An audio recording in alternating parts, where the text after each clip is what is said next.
So guys, normally pag lumalabas ako na medyo malayo yung pupuntahan is I normally bring a tote bag. So ito yung tote bag ko and I just so love it. I have in the size large, so large capacity to. Let's get what's inside. So sa labas, ito lang yung meron ako. And what I have in here is our earbuds. So ito yung bahay niya. So lagi ko talaga yung sinasabit sa kahit anumang bag na dala ko since mahilig ako sa music. Lagi ako nagkakatugtog kapag I'm on the go, ganun. And so let's move on to what's inside. So meron pala siyang kasamang ganitech. Ayan siya. Ganyan talaga yan siya. May pasabit siyang wallet dyan. O, diba? And what I have here is just a passbook, dalawang passbook, and then may paganyan ampaw. So yan lang yung meron tayo dyan for now. So let's just take random stuff inside. First off is my shade. I just need to bring shades anywhere I go.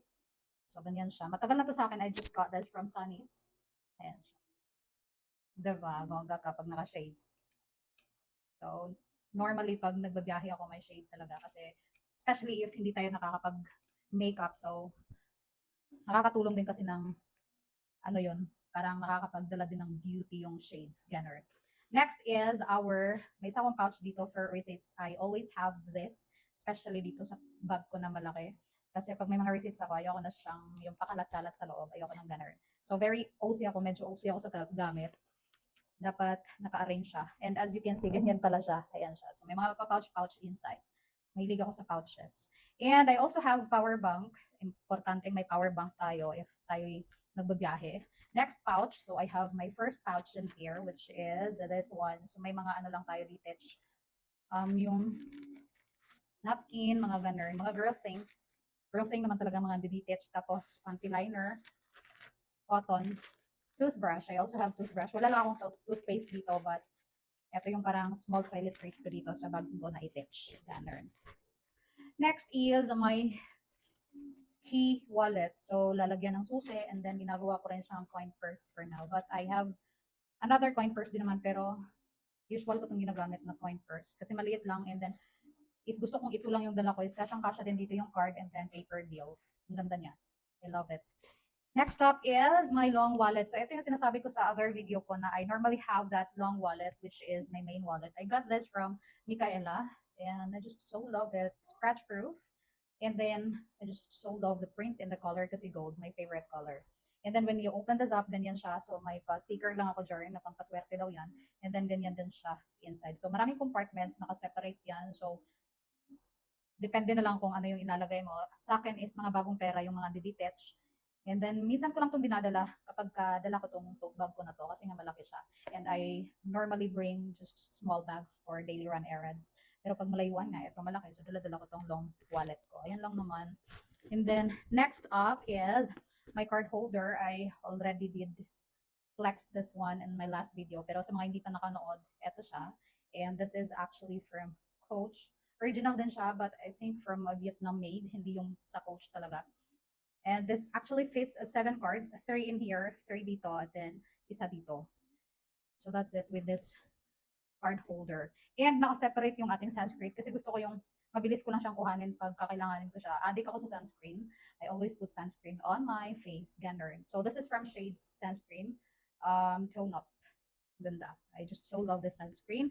Next up is my wristlet. So I just so love this wristlet kasi pwede ko siyang gawing wallet, pouch, o kahit na ano. Kasi on my previous video, ginawa ko to siyang pouch for my amubots. But for now, ginawa ko siyang wallet. Wallet lang muna siya for now. And yeah, kasi pagka halimbawa ito nga lang yung dadalhin ko, kasyang-kasya yung ating card holder dito. So, hassle-free ako detach. Tapos lagyan ko lang siya ng isang lipid and carry boom boom na ako kahit ito lang yung dalhin ko. Diba? And next is my phone. So, may case lang siya na ganitech. And then, yan lang yun siya. And I also have wipes. Nasa labas lang din siya. Hindi siya naka-pouch kasi gusto yung mabilis lang na madampot. And then, always bring this grocery bag. Ito yung sinasabi kong coin purse na talagang specially dedicated for my coins. Ganyan siya. Cutesy. May pabling-bling ng ganyan. And then, ganyan siya. So, widely open, kung kaya easy to access lang yung mga coins. Next but not the least, kasi andi dito lahat ng mga kakailanganin ko for the week. Kung week ako kung babiyahe, ganun. Dito, ang dami nito. I don't know if we need to like isa-isahin. Papakita ko na lang siguro siya para makita nyo kung dami kadami. And wala. Usual lang na stuff ng mga girly abubots. So, ayan na yung mga pa-makeups ko dyan. Suklay, face powder, ano pa ba, alcohol. Most of the products in here is lippy. Mahilig ako sa lipstick talaga. And I also have this hair serum. Ganyan. O mga pa-eyebrow, eyeliner. So, my usual thing na pangpaganda, ganun. Importante nagpapaganda tayo, di tayo nalolosyang, you know, na pampapigil ng ating mga edad. So, I just so love this pouch kasi ganyan lang siya, nabubuksan siya. And this is actually a magic pouch. Look at that. Kasi kahit na parang cloth lang siya, pero hindi yan siya nalalaglag. Ayan. Di ba? And then pag sarado at bubuksan mo siya is ganyan lang. And then nailalatag mo siya nang hindi ka nahihirapan hanapin yung mga bagay-bagay na kakailanganin mo. And then pag close mo, ganyan lang. O, di ba? Amazing. And then pasok mo na siya sa tote bag mo kasi malaki naman yung tote bag mo. So, kasyang-kasya siya. Ayun lang. So, I think that's it for this tote bag. And yeah, see you on my next edition for what's in my bag. Love this bag so much.